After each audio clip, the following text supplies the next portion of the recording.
Well, hello and welcome to Fun Fantasy FPL. My name is Harry. I was even very. And on this week, we're going to do a quite short pod. Realize everyone's busy with Christmas and that, but if you want an escape from the Brussels sprout farts and that uncle you don't really like talking to, we're going to be quick. So, Stephen, it's been an interesting game week. We are, for the listeners, we're recording this before the Brighton Brentford game and the Arsenal Ipswich game, so everything could change, of course, in our analysis. But with no Saka and the players and those other teams relatively low owned, we thought it'd be easier to record now. So, Stephen, tell us about your game week and how's it been for you? Yeah, pretty good. My continued lack of faith in Man United returned me 18 points with 8 Nuri and Kuda. Gordon finally gets me a goal. Jacob Murphy, I don't think got any returns either, so that made it even better. No, Jacob Murphy got an And I assist. did he for fuck's sake, fine. I Well, think at so. It least might scored. it might be one of the goals that was ruled out, but I'm pretty sure I saw he got an assist. Let me check it. I'll check it. Fine, fine. I'm just happy that Gordon got a goal, and on the downside, I was quite happy with my clairvoyancy of predicting that Darwin Núñez would start against Leicester. I did make it. I was just so focused on being a clairvoyant about the starting lineup, I forgot that Darwin Núñez is awful. He makes chance after chance, and therefore it doesn't matter. It doesn't matter if someone starts. If it's Darwin Núñez, if he can't score, it doesn't make a difference. Also, Fabianski looks like he's had a bad injury as well. Mm. But either way, I've got Odegaard as my captain to come along with Timber. So overall, pretty good week. How was yours? Yeah, no, it's a nice 45 points you got there. So my game week, I got 64. So I'm very happy. Captain Salah, as I was reading recently, 95% or 98% of the game, Captain Salah.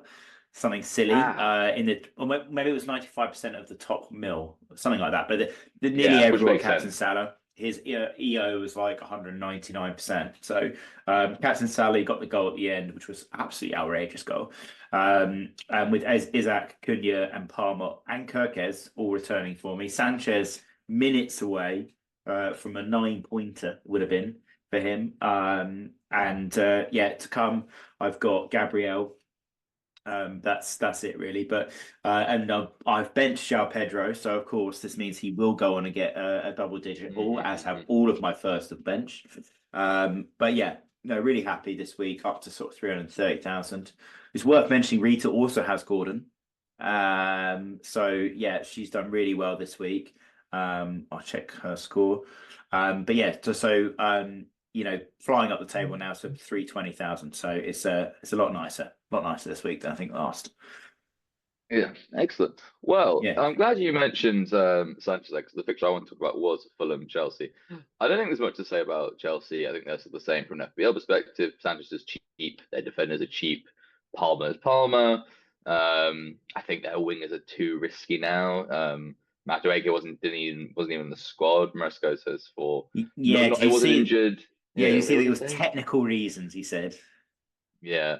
So I think their defense is good because they're cheap. I think Palmer is Palmer. I think that game was probably the final nail in Jackson's coffin from an FPL perspective. Um, but again, I mentioned this like Fulham last week. They do not care if they're playing the little teams. When they play Southampton, they just couldn't care less. All they want to do is have good results against the big teams. So they're actually quite an interesting one because you want to have them when they're playing big teams, but not have them when they're playing small teams. So what does that mean overall from them? Emil Smith Rowe sadly has seemed to have lost his place permanently to Piera. Iwobi is still top five player. Isn't he top five in the game or something like that? In the midfield, yeah. Um, Yeah. yeah, roundabout way of saying of yeah, maybe get Iwobi. Who's their other winger that they have? Oh, Traore is Traore, the start. Does he Harry start there? Wilson, yeah. No, Harry I mean Wilson. Traore is artificial. I mean he got the 15 pointer a couple of weeks ago. So it's one of these players that's up there, and Yeah. I don't believe that he's going to be a long-term option. No, I think actually what Ryan about saying is why would you want actually come to think of it? Why would you want a team of a player who only does well against the big teams? Because at some point Fulham will just stop having these results, right? At some point they will Mm. lose to Liverpool badly or lose to an Arsenal badly, etc. So um, Fulham basically, I think, from an FPL perspective, sort of become a bit worthless because they just do not give a shit if they're playing smaller teams. They just don't care. They know they're not going to get relegated. All their players are doing is playing for a transfer. Anthony Robinson was outstanding against Chelsea. Let's be frank, he was outstanding, and he got nothing, did he? He got the assist, Yeah. which is obviously really meaningless. So yeah, I just don't think any of their players are worth No, picking out because they just will not bother when they're playing shit teams, basically. so Anthony Robinson got 1 point. He didn't get an assist. He got an assist against Liverpool. But I mean, so it's interesting you mentioned that. I mean, Fulham do have a nice little run. They got Bournemouth at home. Okay, Bournemouth have been good, but then they got Ipswich at home, West Ham away, Leicester away, and Man United at home. I think they could quite easily win all of those games. I mean, Bournemouth's the hardest game. Lol, Man United. Yeah. But I think that's the hardest game for them. But the rest of them, there are some real returns there. But Raul Jimenez seems to have lost his place to Muniz, who's come back. Emma Smith Rose not starting. Awobi, I just don't back. My personal view of Fulham is I wouldn't invest in their forward line at all. I would only go defensively because their wing backs do get further forward, and Antonio Robertson's the perfect one for that. It's just honestly, they will lose a lot of those games because they just don't care. They just don't care. The only thing that might change that is if they think they have a genuine chance of qualifying for Europe. Then every game becomes a game. It becomes a fixture for them, and that potentially might change over the next coming weeks. But for now, as I watched them against Southampton, I've never seen a team try less than that game. And then I watched bits of the Chelsea game and I've seen a team try harder. So as I said, they're a weird team. They unless basically they're a classic mid-table team. Unless there's something to play for, basically they're on the beach from day one, essentially. So the only thing that gives the motivation is transfers.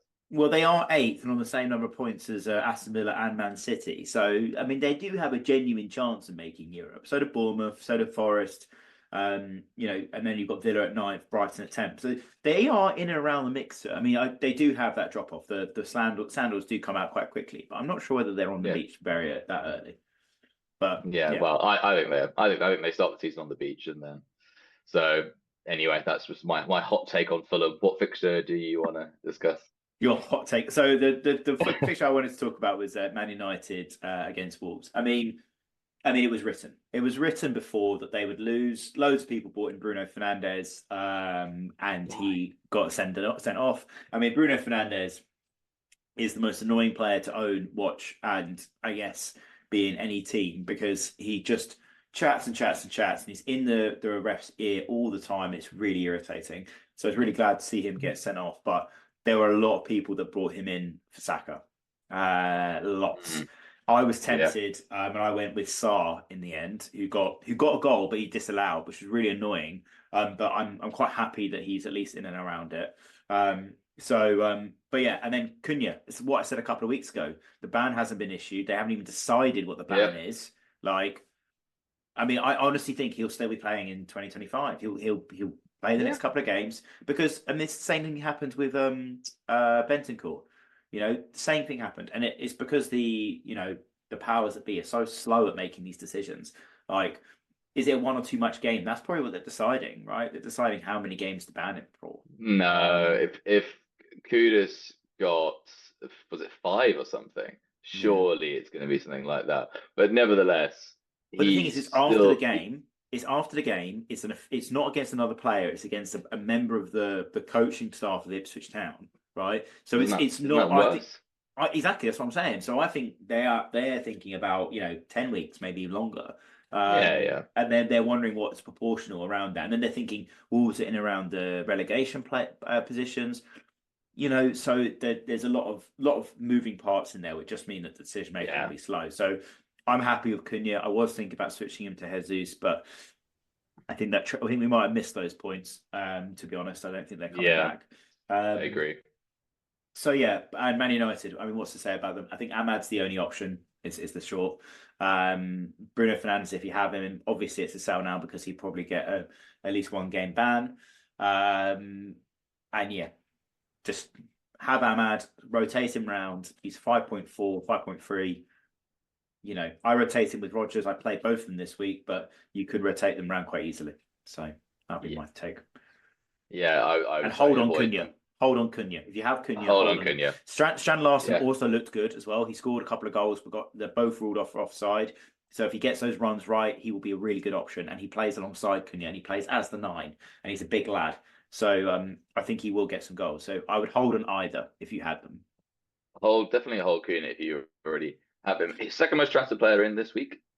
He's now the top goal scorer, goal scoring forward. So his price is still going to rise, Yeah. and his price is pretty good even regardless of when you bought him. I think I bought him at 6.5, I think, or 6.6. Nevertheless, when it comes to selling him, Slanky's around that money. So yeah, there's no wait until the ban. Hold until the ban and then get rid. But then see what the fixtures are coming up. But I agree with you. And then avoid a Man U players like the plague. I'm so happy Bruno Fernandes got sent off. I think I must have mentioned that he's getting some justice red cards. He's overdue. He should get about 2 per season, given who he is. So they've all accumulated and they're all landing. Well, he's got 2 already. I'm very pleased. He's got 2 already. Yeah, so he needs to get. How long's he been in Man U? 3 seasons, so he has 4 more this season. Four more to catch up on the justice red cards. Nice. Justice red card. Okay, cool. And then the next game you wanted to discuss, I guess you're going to talk about Spurs, Forest, aren't you? Just to rid me. No, I actually watched a bit of that game. I thought Spurs played quite well. I think just, guys, if you haven't got a Nottingham Forest defender, get one. Nicky Williams is currently the cheapest. He might be just placed Alex Moreno, but they're both less than 1% owned. If that does happen, just swap them round. Aina is now quite highly owned in at 5 million. So I would probably go for the left back instead, just for pricing reasons. But get one of them into your team. I think that's pretty much. I think Nottingham Forest is good. I think Spurs played well. I think my opinion on Spurs has changed, so I'm not going to discuss that too much. I guess the interesting one is actually Newcastle. Newcastle just beat Villa 3-0. Villa, who've been a little bit inconsistent this season. I think it looks like basically, whether we've known this, Newcastle's starting 11 is very good. If they have an injury to one of key players, either Gordon or Isak, Guimaraes, they're not great. But right now they have all their main men back, and therefore they're going to do well. If they do get a Gordon injury or a Guimaraes or Tonali, I think Tonali's been a bit of an unsung hero for them as well. If one of those guys starts dropping away, then start avoiding them again. They'll go back to how they were a few times in the season beforehand. Otherwise, I think that they're just a very good team who score a lot of goals. Their fixtures aren't great coming up. I think, as you mentioned last week, no one really has any good fixtures coming up. Actually, I take that back. Man U, so they'll score. Tottenham away. They might lose that game, to be fair, but will probably score. So Isak and Gordon become even more interesting. Wolves. I think Palace have the best fixtures. They do. I'm actually really taught myself into Newcastle players now. Actually, I'm actually quite annoyed that Evan Nielsen didn't start, which is incredible. Absolutely, that's my fault for not doing enough research into that. Do I sell him now? I think I can get Isak now actually. I think. But just to interrupt your chain of thought of Bournemouth players that you didn't research enough. What does it say about Aston Villa? I mean, look, they beat Man City at home. They've got a great team. We did worry. I mean, it's funny you mentioned the Newcastle situation about having a thin squad. Aston Villa's squad is arguably thinner. But they seem to have everyone around. Obviously, Darwin getting sent off, hilarious. Oh my God, what a red card. I mean, that's probably a bit more football. We'll come back to that in a bit. But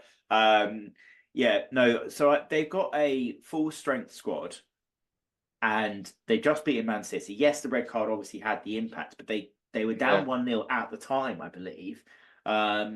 Is it just a home away advantage? Or, I mean, should we be looking at Aston Villa? Because I was seriously looking at getting a Conser in or a Digne, someone like that, or Cash.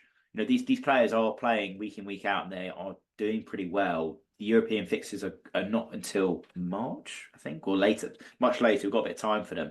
So, yeah. I mean, what does it say about Aston Villa? No, the Champions League's pretty close now again, isn't it? And also, the Champions League's pretty close. Well, a few things. One, they have Brighton next. So that's obviously not a great fixture. Then you are right, their fixtures do swing after that. But the 21st of Jan, the fixtures come thick and fast. So when they're playing Leicester, they have Leicester and Everton. No, actually. I know their fixtures are pretty tasty over the next 6 to 8 weeks, but I think, as we mentioned before, they just look very tired. The Duran red card, by the way, I thought was quite an interesting one because so Tim Sherwood and I think Dion Dublin on Amazon said, yes, that's a red, i.e. he knew what he was doing. Now I watched that and I think you could very much argue a case for he probably knew what he was doing. I think you could argue a case. Is that enough for a red card? No. But I do think it's got the only thing I would say is that a lot of the pundits say, like, with there's some of these really high, well, not high, but sort of studs in challenges to the ball. They're like, oh, he knows what he's done. He's left something on him. They're all lots of pundits are proclaiming for Reds for, oh, he knew what he was doing. I think you could argue, this is not as clear as some other ones, but I think you could argue he could have made more of an effort to not put his foot on his back, basically. Yeah, and I think, and the player reaction, even Duran himself was a bit like, he looked a little bit, even by football acting standards, he looked a little bit guilty. Well, I mean, I think the issue that I have with that is that then refs are interpreting intention. They're not interpreting action. And that's, I mean, you're basically making the assertion that one person could look at that and go, that is an accidental fall. I mean, where's he supposed to put his legs, right? And also, Shah dangles his leg out to his chest, right? If you look at the early part of the tackle, his leg goes up into Duran's stomach, right? Yeah. So I think it was really, really harsh. And I think it spoiled what would have been a really good game. I don't like it either. But I think my broader point is that it's one of these things that people proclaim stuff. They're like, oh, ref should be doing this, doing that. It's like, okay, fine. The reason why the ref gave that is because he's believed he did that intentionally. Now, look, we're not inside his head, so we'll never know. But this is what happens when you start. This is the thing about these pundits. That's why you shouldn't be making those decisions. That's why, he can't know what's inside the player's head, but he's making a deduction that it is. Like, I agree. Don't go at me. Have a go at Roy Keane. He's the one every week having a go about this. Yeah. Well, anyway, I mean, do we then write the game off for Aston Villa? Do we say, look, red card? They were down 1-0. It's a hard game. They just played Man City, which probably took a lot of energy out of them. Would it scare you off investing in Aston Villa? Yeah. And also, I've been burnt so badly with Dingy and Maatsen this year as well. So maybe there's a little bit of bias there.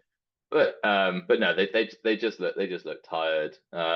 Watkins lost his place and it's too expensive.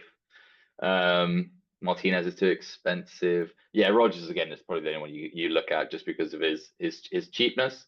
Oh, sorry, I forgot to mention there's another Alanga, my other shout from last week came in. I was very happy about that. Almost forgot to mention that. Yeah, I appreciated the text straight afterwards, Stephen. It was really nice watching my team lose and Stephen just going, yes, that was me, all me. Yeah. But no, I think other than Rodgers, avoid Aston Villa in my opinion. Yeah. Okay, cool. Okay, and I mean, I'll talk a bit about the Tottenham Forest game if you allow me. I mean, just yeah. I think it's. I mean, I knew we were going to lose that game, right? Because that sort of game is a game that Spurs lose every time, and I mean, I really didn't like Ange coming out saying like, "Oh, they're working really hard." Okay, but the system is clearly not set up. They set up when I saw the lineup. It was Alanga and Hudson-Odoi either side. Counter-attacking football. It's so easy. I could see that was what's happening. And all it took was Morgan Gibbs-White to get a bit of space and a doggy to be outgassed. That was it. And everyone could see that's happening. And I don't understand why the manager can't. So, yeah, look, and Pedro Porro not starting. That's interesting. DJ Spence getting a... Oh, so he's not injured, Pedro Porro. He's just No. It's just... Oh, he's not starting. I was going to ask you who's your third choice right back on the assumption that Porro was injured. Spence. Wow. It's Spence. Spence is the one who, to be fair, if he hadn't got red carded, I think Spence would be a really interesting option if Spurs could keep a clean sheet. But they can't keep a clean sheet, and he just got red carded. So ignore that advice. But the point is that when he comes back, I think it's worth looking at it. If our fixture's clear, he'd be the defender I'd be looking at. But he could get rotated out quite easily. I mean, the Romanian chap whose name escapes me, Dragoslav, he is a donkey. Burro. Absolute burro. Like, he has no agility, right? And then he comes up against Chris Wood, who is a big striker, i.e., the sort of guy that he should be able to deal with, and he isn't able to deal with him. He's a big bloke, and he got out muscled off the ball. He chances missed. Yeah. The point is, I wouldn't invest in Spurs at all. I wouldn't know where to start. Yeah, Johnson's not coming in and out. Sometimes starts. Kulo's probably our best player, but he can get rotated off. And he's cheap as well, Killer. Yeah, but 6.4. I'd rather have Morgan Hughes-White. I'd rather go there. Or Alanga. Yeah, or Alanga. Yeah. So that's my view of the games. In terms of where we are. So players you're thinking about. What is in your? You've obviously gone with Darwin Nunez. He did start. Congratulations on Yeah, that. I've transferred him out. As I said, I was so happy. I was so happy. Again, I got in my own head there a little bit of just like I was just so happy I predicted that he started, and then I watched him play, and I was like, that's why he doesn't start every week. My God, Salah nearly got an assist. He robbed Salah of an assist. If that was Jota, it was a like goal. honestly, he should actually get minus points for costing his team goals. It's genuinely incredible. So I've put Isak in. Actually, I generally think Isak is a must now because I know if you look at the sort of the colours for Newcastle, I think Man U are terrible. Tottenham they'll score. Wolves are going to be back to being bad. They weren't good against Man U. It was actually quite a boring game. They got Bournemouth at home, but they're at home. Southampton away. Fulham at home. Like that's a really nice run for Newcastle. So I think Isak. I mean, he's just Would you double up? what. Would you Yeah, get Isaac and Gordon? Isaac and Gordon. I don't think any of their defenders really attract me, unless any of them are cheap. Oh, won't the Hall? He'll be cheap, won't he? Well, you Yeah, see, maybe. the reason why I ask Hall's not is cheap anymore. Rita's team has still got Haaland. Would you advise her to get rid for Isaac? Yes. Did you? I mean, he's just missed a penalty. Like, I mean, what more? I've asked her so many times. She's gone, no, I want to keep in this guy. Better bloody score, but he hasn't. The problem is she's very much trapped in. I think everyone, if you still have Haaland, you're in the sunk cost fallacy where basically you're just like, I've committed to him for so long.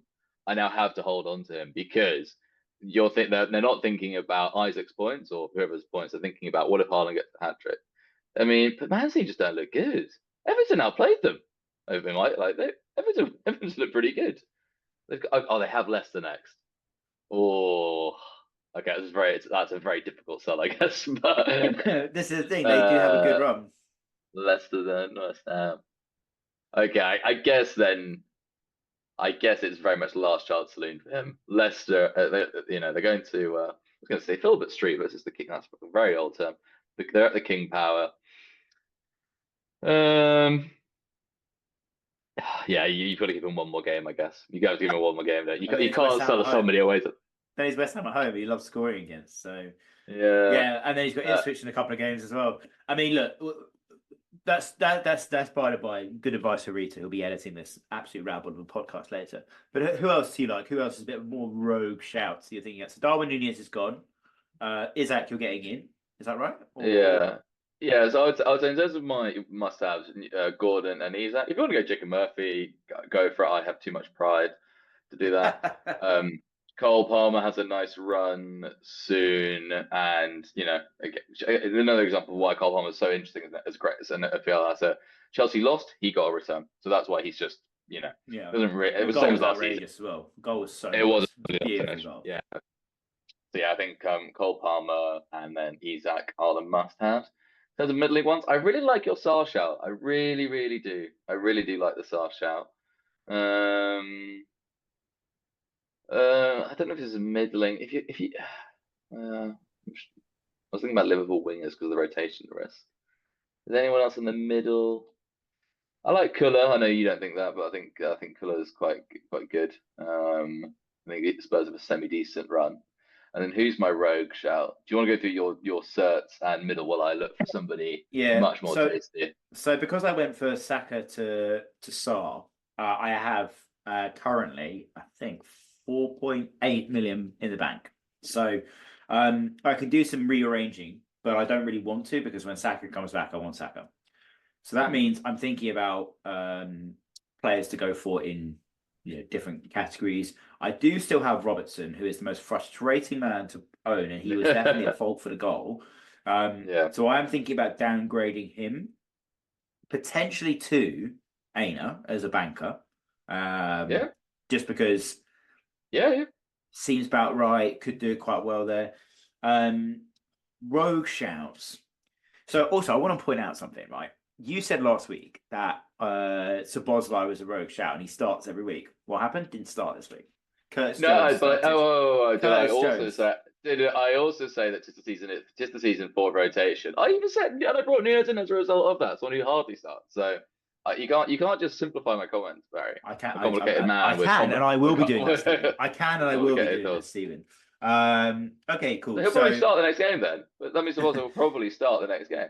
so my And then semi-rogue shout, just because they got good fixtures, will be Cucurella. It's the second time I've given him a mention on this podcast. And the fixtures don't look great. Okay, in a couple of weeks, I've got another rogue shout to talk about, but I'll leave that for now because you'll probably lose your mind. Okay. Yeah, I mean, I have my rogue shout, by the way. Okay, go on then. I'm probably going to butcher his name, but Onanacho at Southampton. So it looks like Southampton are playing Brexit ball 4-4-2, lump it up top and hope. He's Who is he? 4.9. Is he a striker? He's a striker. He's 4.9, and it looks like he's going to start now. So I mean, he's just if you need funds, basically. He'll start. I think he'll probably start every week now. So yeah, he's my rogue shout. But I'm mainly saying that just in terms of he's a cheap striker who gets returns. And other than Isaac and Kunar, I don't think there's actually many forwards you want anyway. I think we've both gone off Haaland. Wood has finally returned to form. Watkins at the boil. Solanke actually, Solanke, but I guess you can Sorry. Can you just clarify? When you say Wood's returned to form, you mean not returned? Exactly. Okay. He's gone back to who he actually is. Absolutely never. Sure, he's a very nice man. So I got my rogue shout for you if you're ready. Go on then. Jeremy Doku. Okay, now we're talking. 6.2 million, 1.6% owned. Got an assist last week, or this week against Everton. He's got Leicester, West Ham, and Ipswich in the next 4, and Brentford away in that as well. Yes, he is very annoying. Yes, Haaland wants to absolutely kill him, but he still creates problems to defenders. I think he'll start all of those games. Jack Grealish is out, I think, at the moment, so he won't replace him. So yeah, I think you got a good shout there, particularly if you still own Saka and you're like now doubting whether he's going to play until like the end of January. I think it's a good short-term move. Okay, I like it. All right. So we're gonna not do the question this week. We're gonna keep everyone on bated breath for the next pod. And I'm sure like everyone, I wish everyone's still a Merry Christmas and Happy New Year. Still have my Christmas jumper on. I still think it's acceptable to wear that. I think up until the 31st, it's probably the time to change in there. Yeah, maybe. I don't know. I'm going to Orient on Sunday, so hopefully we'll see some more Christmas attire there. But thanks very much for listening, and hope that you have a wonderful New Year's, Christmas, and you get all the things you wanted for. And yeah, we'll be back in a couple of weeks for the next game weeks. And have a good Christmas.